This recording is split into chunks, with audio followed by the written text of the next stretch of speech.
Tell me, do you remember the last time you literally laughed till your belly ached? We learn about life through questions. Can people then change their aura? Do they happen through the subconscious mind? How do we get rid of it? Does that really help? Can we enhance it more than what it is? To answer some of these, Mr. Praveen Mankar, founder of Pratibimb Charitable Trust, brings to you Face to Face. This week we are talking about the importance of joy. It is quoted that when you find joy inside you, it can burn the pain. But what is joy? In Hindi, people say Nirmal Anand. What is all this? So, what do you mean by joy? Is it a state? Joy is the expression of life. Life expresses itself in joy. When I say life, life is available in different forms. Let's take the example of the seasons. So first there is autumn, all leaves are falling down, followed by winter, and in India we don't experience winter the way it should be experienced, at least not all parts of India. So when you say winter, there is generally snowfall. So after the trees have shed all the leaves, there is a layer of white. Plus you see all animals and birds have gone into hibernation. True. You don't see any evidence of life moving around. After winter comes spring. Animals start coming out of their hiding. New babies are seen. True. New births have taken place. The plants have bloomed. There is a riot of color over the landscape. The white has been replaced by myriads of colorful shades all over the landscape. And generally, life is associated with a spring of activity. Spring means enjoyment. And you see that in the pups and the cubs of animals prancing around, no care in the world, completely in gay abandon. That's joy. Expressing life. Life expresses itself in complete joy. Look at human babies. No care in the world. True. They will smile and laugh at anything, what appears to you and me as something silly.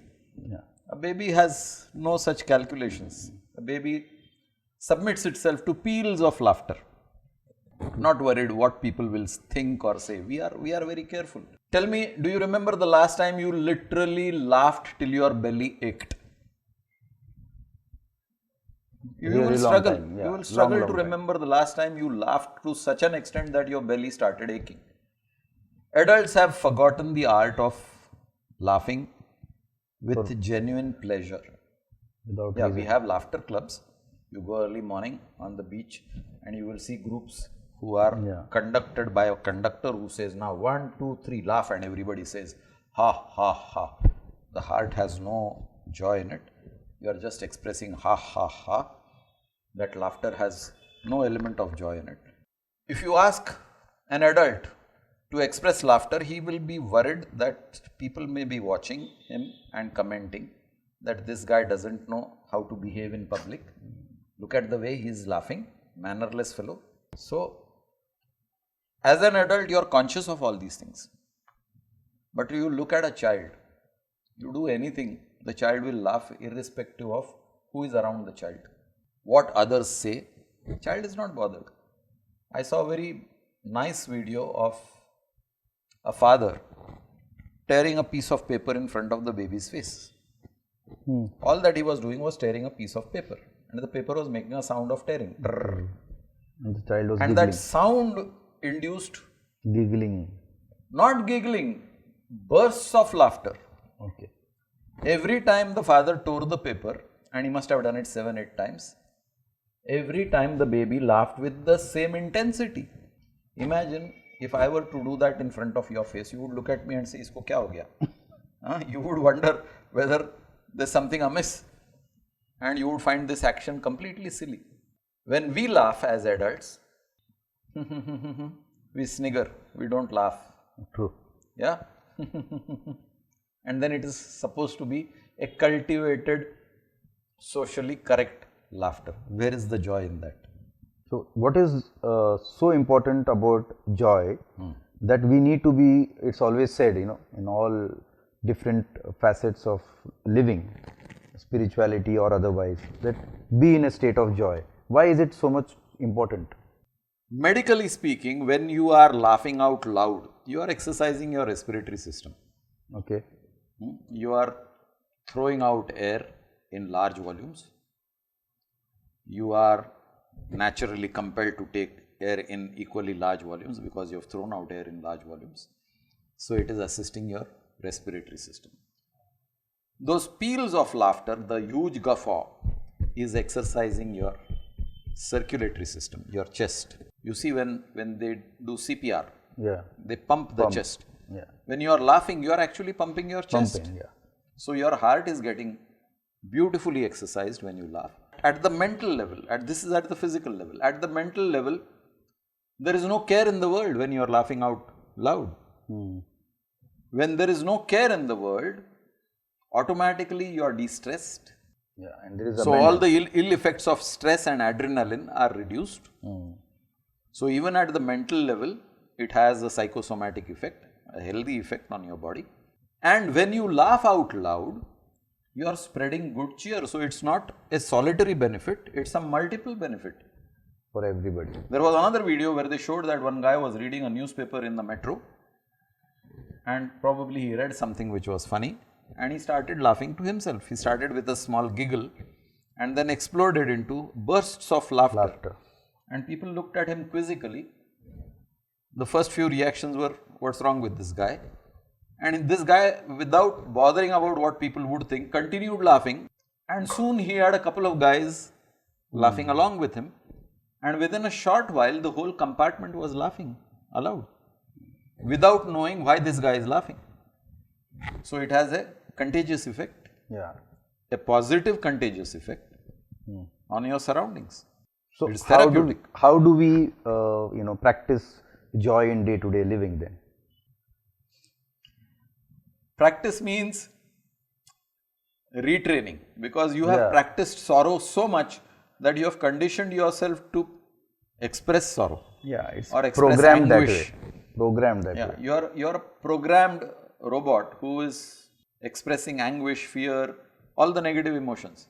So now it is like if I have written something on a blackboard or a whiteboard, if I have to rewrite something else, I first need to erase what has been previously written before I rewrite. Suppose I have written sorrow.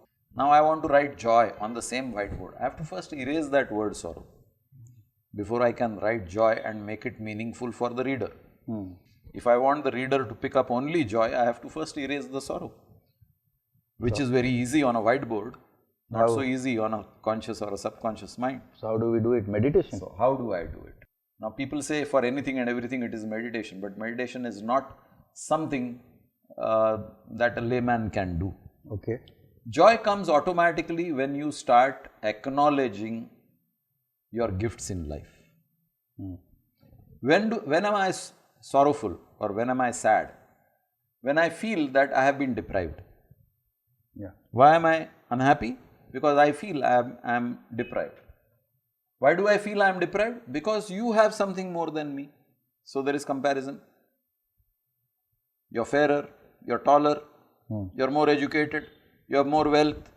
So when I start comparing, you have more and I have less, that becomes the first seed of sorrow. At that time, I as a comparer am not considering the fact that while you have more of certain things as compared with me, there is a huge group that has much less. True. Now if I look at that group, I should be happy that I have much more than these guys. But I choose to look at you and make myself unhappy. I have a choice to look at a place which would make me happy. I don't exercise that choice. So you can practice looking at No, I should blessings. practice at what I have received in Yes. life. As compared to the guy who doesn't have food, I have food. As compared to the guy who doesn't have clothes, I have clothes. As compared to the guy who doesn't have education, I have education. I have so many privileges. To count these blessings. These are my blessings. And if I sit down and seriously list down all the goodies that I have received in life, they will far outnumber the negatives that are there in my life. I mean, every finger of mine is functioning. There are people who have no fingers. I've got 10 fingers, all are functioning. I've got 10 toes, all intact. Why do I take it for granted that it is supposed to be so? There are so many who have lost their hands, fingers, amputated, gangrene. Yeah. So when I compare with those, I should be thankful. I've got healthy fingers, they are functional, I can hold things. So we can say for being in a state of joy, the stepping stone is first count our blessings. Acknowledge. Acknowledge them, right? Yes. Be happy about what you have. Yes. So what is the next thing to do? The next thing is to celebrate. Celebrate. Yes, we don't celebrate. So celebration is the second part of. Celebration is an exhibition of joy. Not celebration to show that I am wealthy. Yes. I can afford it. No, that's a different objective. We are talking of celebrate to genuinely express that yes, I am happy the way I am. I am happy for what I have. And I want to share it with others. Celebration cannot be done alone. Why is it said that joy, gratitude and reverence, they're all a triad, or they're all part and parcel of one whole thing? Because in India, let us say, in day-to-day living or the way we have been brought up, we already have some, because of religious sentiments, reverence and giving is part of the culture, let us say. But joy is again a part of it now, as you said. And then why all these three things are linked together? Keep aside the religions, keep aside the upbringing, keep aside the traditions and peculiarities of different cultures and nations. Just look at a living entity. Look at a dog, a living entity. You feed the dog, it wags its tail in gratitude. Okay. It looks at you with joy that here is a guy caring for me, feeding me. Wags its tail, expressing thanks. Comes to you repeatedly, naturally expecting the same kind of treatment. So there is a reverence. He doesn't bark at you. He doesn't growl at you.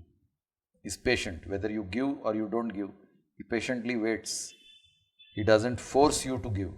He will patiently wait, wagging its tail, looking expectant. And that's it.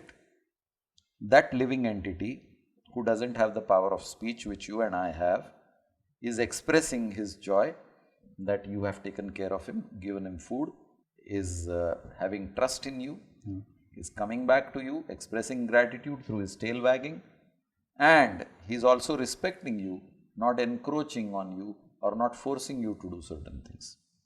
So if a dog can do it, why can't a so-called superior intelligence of a human being learn from that dog? True. Let's all start from today. Let us practice joy. Count our blessings, start giving, feel happy, feel joyful. If you have some questions about life, please connect with us. Do not forget to like, share, subscribe, and press the bell icon for weekly updates.